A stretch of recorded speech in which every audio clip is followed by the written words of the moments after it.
First day of class, we went to went into actually Founders Room 105.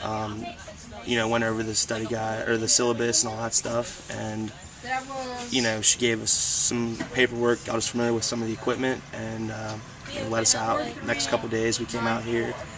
It was all tarped off, so we had to hand shovel everything out, which wasn't that much fun. It was raining, and of course, couldn't make it any better. So raining, shoveling all this dirt out, and the next day we finished up the dirt and started excavating. And that's what we've been doing. Found a lot of artifacts and different tedious work with a trowel and a shovel. Just first 5 minutes is you're actually excavating, and then it's the next 20 minutes to sift through all the dirt and make sure you're not missing any small artifacts or anything like that.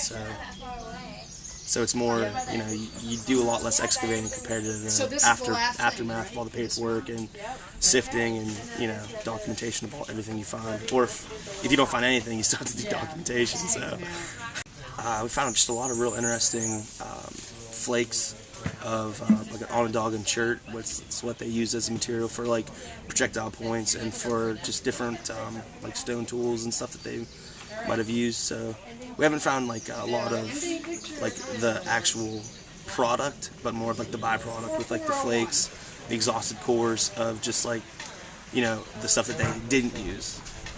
They found a projectile point last year that dated back to the Bruton. So I'm trying to hopefully we find stuff like that, but so far it's been just pottery, pieces of like prehistoric pottery and flakes and cores and stuff like that. So it's hard to find a lot of like settlements, housing and stuff like that of the early woodland, and that's what we've been into a lot of. But right now we're starting to get down in toward the archaic, so it's interesting because you can find a lot more stuff, like the projectile points and stuff like that. What I'm most interested in is trying to find some Paleo-Indian, which is, even better. It's like the first group that like inhabited the North America or the Americas in general.